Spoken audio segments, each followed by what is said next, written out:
Good morning বন্ধুরা, কেমন আছো সবাই? আশা করছি ভালো আছো। তোমাদের আশীর্বাদ ও ভালোবাসায় আমি অনেক ভালো আছি। তো আবারও চলে এলাম তোমাদের সামনে নতুন একটা ব্লগ নিয়ে। আশা করছি আমার এই ছোট্ট ব্লগটা তোমাদের সকলে ভালো লাগবে। তো পুরো ব্লগটা দেখার অনুরোধ রইল। তো আমার এই ব্লগটা যদি তোমাদের ভালো লাগে তো প্লিজ আমার পাশে থেকো আর আমাকে সাপোর্ট করো। তো আজকে সকালে ঘুম থেকে উঠে এই যে এত সুন্দর ওয়েদারটা দেখলাম, তো আমি মোবাইলটা অন করে দিয়ে তোমাদের সঙ্গে এই সুন্দর দৃশ্যটা একটু শেয়ার করলাম।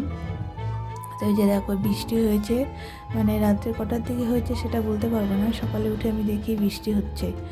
তো ঘুম থেকে ওঠার পরে খুব ভালো লাগলো ওয়েদারটা দেখে। তো এই যে আমি দেখতে এলাম যে টাইমগুলো জল এসেছে কিনা। তো কালকেও তোমাদের বলেছি যে জল নেই, খুব সমস্যা। আজকে সকালেও দেখি জল নেই। এই যে সমস্ত ড্রাম বোতল সব ফাঁকা। তো কি করব জানি না, বুঝতে পারছি না, কারণ ঘরে এক ফোঁটা জল নেই। তো এই যে রান্নাঘর খুললাম, খুলে এখন রান্নাঘরটা ঝাড়ু দেবো, ঝাড়ু দিয়ে এই যে বাসনগুলো মেজে মানে মানে বাসি কাজগুলো আর কি এখন আমি শুরু করব। তো চলো সঙ্গে থাকো।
তো ওইদিকে রান্নাঘরটা ঝাড়ু দিয়ে আমি চলে এসেছি বড় ঘরে, বড় ঘরটা ঝাড়ু দিতে।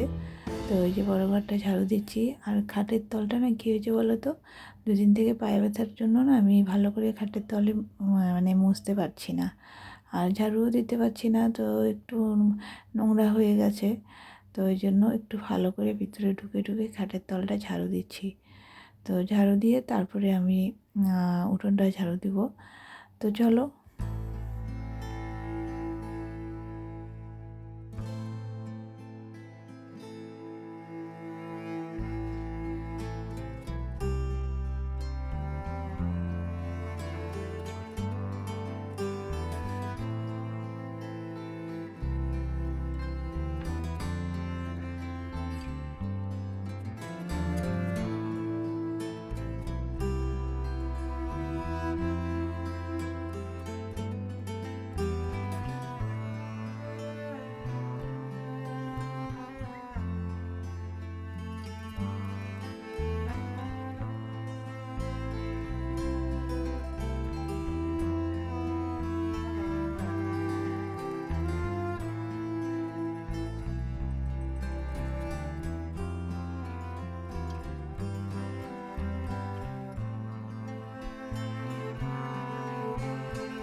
তো এই যে চলে এসেছি রান্না করতে। রান্না করতে এসেছি অনেকক্ষণ হলো, কারণ বর কাজে চলে গেছে। আমি রান্না করেছি ডাল আর আলু করলা ভাজা আর পাঁপড় ভাজা করে দিয়েছি, বর নিয়ে চলে গেছে। আর মাংস এনে দিয়ে গেছিলো, তো সেই মাংসটাই রান্না করছি আর কি এখন। তো মাংসটা এনে মশলা করে নিয়ে এই যে ফোড়ন দিয়ে দিয়েছি। আর প্রেশারে দিব, একটু কষিয়ে নিয়ে মানে কড়াই একটু কষিয়ে নিয়ে তারপরে প্রেশারে দেবো। যে ঢাকা দিয়ে দিলাম। তো এটা হোক। আর এই যে ডাল আর আলু করলা ভাজা আর পাঁপড় ভাজা করেছিলাম সেটা দিয়ে দিয়েছি বরকে। তো এই যে মাংসটা কড়াইয়ে কষানোর পরে যে মানে প্রেশারে দিয়ে দিয়েছি, সিটি পড়লে নামিয়ে নেব। তারপরে যাবো এখন বিছানা গোছাতে। এই যে বিছানা গুছিয়ে তারপরে ঘর মুছে নিয়েছি, ঘর মুছে তারপরে স্নান করে এই যে পুজোতে বসে পড়েছি। তো ঝটপট পুজোটা দিয়ে নেব, কারণ আজকে বৃহস্পতিবার, আজকে আর না দেরি করিনি বেশি, কারণ আজকে মানে এখনও কিছু খাইনি, তো ঝটপট কাজগুলো সেরে নিচ্ছি। তো পুজো দিব, তারপরে আমি কিছু খাবো। তো এখন বাজে বেলা প্রায় 12:30। তো আমি এর জন্য তাড়াতাড়ি মানে ছেলেকে খেতে দিয়ে দিচ্ছিলাম, মানে মাংসটা হলে ছেলেকে মানে খেতে দিয়ে তারপরে আমি এদিকে কাজগুলো মানে সেরে তারপরে ঝটপট স্নান করে এসে এই যে পুজোতে বসেছি। এখন পুজোটা সারবো। তো চলো।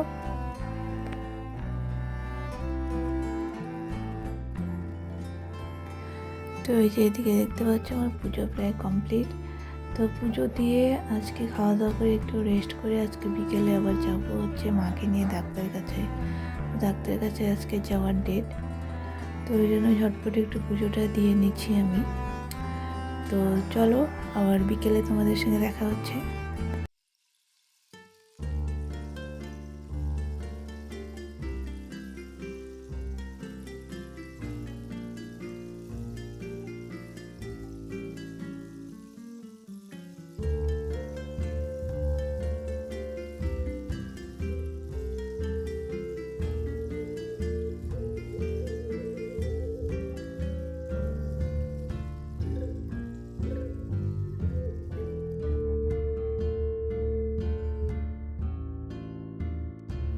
তো এই যে এখন বাজে রাত মানে সন্ধ্যা বলতে কি মানে রাত্রে 8:30 বাজে।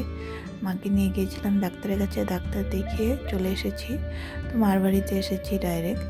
তো এই যে পুচকিটা আর আমার ছেলে দুজনে খুব খেলছে। তো যাই হোক, ডাক্তার দেখানোর পরে ডাক্তার আরেকটা রিপোর্ট দিল, সেটা সঙ্গে সঙ্গে করিয়ে নিয়ে আসলাম। তো সেই রিপোর্টটা খুব খারাপ, জানো তো, মন মেজাজ খুব খারাপ হয়ে গেছে আজকে ডাক্তার দেখিয়ে এসে। আমার ভাই বউ খুব কান্নাকাটি করছে, আমারও মানে নিজেকে আমি কতটা যে কন্ট্রোল করে রেখেছি মানে কি বলবো তোমাদের। তো এই যে ছোটো ভাই আসলো, ছোটো ভাই জল কিনতে গিয়েছিল, তো ওকে পাঠিয়েছিলাম জল কিনতে, কারণ উপায় নেই, জল ঘরে এক ফোঁটা নেই। তো এই যে জল কিনে নিয়ে এসেছে। তো ওখানে ছিলাম রাত্রি 10টা পর্যন্ত। তো মানে আবার কালকে যেতে হবে আর একটা রিপোর্ট করাতে, তো সেটাই আর কি কথা বলছিলাম। তো যাই হোক, রাত্রি 10টা বেজে গেলো, তারপরে চলে এলাম। ছোটো ভাই আমাদের আগায় দিয়ে গেল বাড়ি পর্যন্ত। তারপরে এই যে জলগুলো নিয়ে ভিতরে ঢুকাচ্ছি। তো অবশেষে জল কিনে আনতে হলো। তো কী করব, মানে কী হয় বলো তো, অনেক সময় যেটা মানে ভাববো যে হবে না সেটাই হয়ে যায়। আমি ভাবতে পারিনি আমার মা এরকম অসুস্থ হয়ে পড়বে এতটা, আমি কী করব, এখন ভাগ্যে আছে সেটাই হয়েছে, কী করার আছে বলো। তো যাই হোক, আজকে আর কিছু করার নেই, মানুষের হাতে তো কিছু নেই না, যেটা থাকে ভাগ্যে সেটাই হয়। তো আমি এই যে এখন রান্নাঘরে এসেছি, মানে ভাত অল্প একটু কম পড়বে, তো সেটাই বসালাম, আর সবজি তো সব আছে ছোটো হাঁড়িতে করে, তাই বসিয়ে দিয়েছি, অল্প ভাত লাগবে তো। তো যাই হোক, চলো আজকের মতো ব্লগটা এখানেই শেষ করছি। সবাই ভালো থেকো, সুস্থ থেকো, দেখা হচ্ছে আবার নতুন একটা ব্লগ নিয়ে। টাটা।